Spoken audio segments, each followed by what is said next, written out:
Fish in a Tree, chapter 48. Oliver's idea of lucky. So, what's it like? Oliver asks before his body has even come to a stop in front of my desk. What's it like? This thing you have, dystopia or whatever. Dyslexia? Yeah. What's it like? Well, I begin but don't have an answer. Don't you see everything backward? That's what I hear. He squints. Wait, do you see me backward right now? I shake my head. No, I don't think so. Then mind movie of the butterflies at the museum drops into my head and I look back up at him. It's kind of like the letters on the page flutter like butterflies.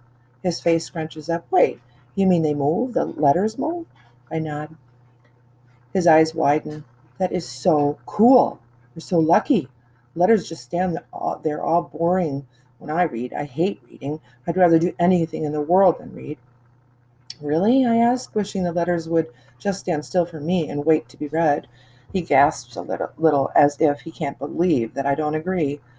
Yeah. Are you kidding? Last summer, my mother kept giving me the choice of reading or washing her car. She had the cleanest car in the neighborhood all summer long. I smile because I really like Oliver. I've been thinking about myself so much I never really noticed how funny he is. And looking around the room, I remember thinking that my reading differences were like dragging a concrete block around every day and how sorry I felt for myself. Now I realize that everyone has their own blocks to drag around and they all feel heavy. I think of that word Mr. Daniels used when he talked about the famous people with dyslexia, grit. He said it's being willing to fail, but try again, pushing through and sticking with something even if it's hard. He also told us that a lot of those famous people were not afraid to make mistakes, no matter how many they made. I think messing up will bother me less than it used to. Keisha, Albert, and I are hanging out in the playground when Shay and a few of her clones come over. So you really have that thing that Mr. Daniels was talking about, right? Shay asks. Yeah, I say, feeling proud of it after his talk. So, dyslexia, don't you see letters backward or something? Sort of, I reply, not sure exactly since I've never been seen letters the way other people have. I figure, she says, my brother is in kindergarten and he can see them the right way. She looks at me like she always has. It bugs me, but not like it used to. Albert steps forward. Do you ever see letters backwards, Shay? No, are you kidding me? Oh, Albert says, dropping his voice. Too bad. Why is that too bad? Oh, well, you know it's a sign of intelligence. And then this thing just comes over Albert like he's all relaxed and everything, standing in a way that isn't all stiff and Albert like. I think that I know that you think I'm a nerd and everything, he says. I mean, you've called me all kinds of things, but there is one thing you haven't called me. What could that be? Dumb. You've never called me dumb. She swings her hip to the side and sighs. What's your point, Albert? Well, there are a lot of letters that I've always seen backward, and Allie sees more than I do, so who knows how smart she must be. Wait, Albert. Wait, Albert sees letters backward? Shay is thinking about it, looking like she just found out that she's the only one not invited to the party. What letters do you see backward? Well, O, I, T, A, M, V, X, U, well, and some others. Huh? Wow, Shay's at a loss for words. I never thought I'd see that.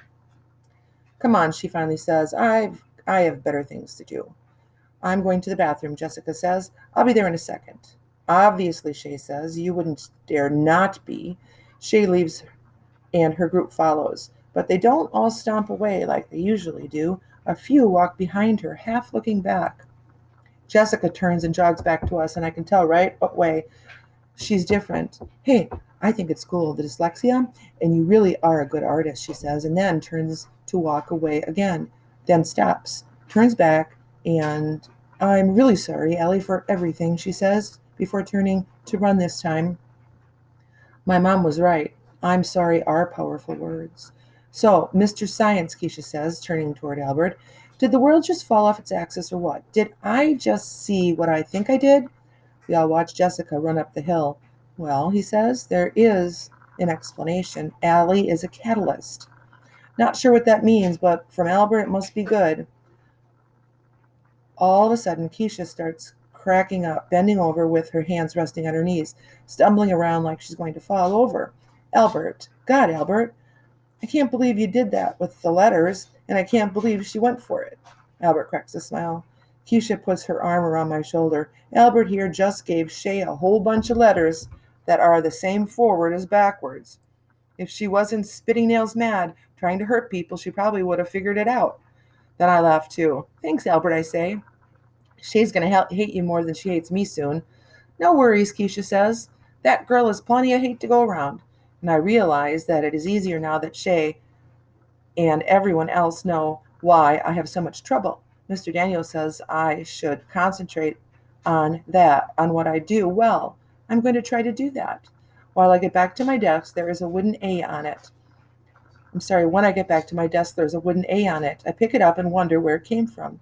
Allie, my grandfather would like you, says Suki. I carved this letter from one of his blocks. It is for you, A for Allie. But also, I think you are amazing, and I admire you. I wanted you to know that. I swallow the lump in my throat. Thanks a lot, Suki. Now I can tell everyone I got an A in school. And we both laugh. I hear Shay across the room, but she doesn't sound happy. There's something on her desk, too. A pile of old friendship bracelets.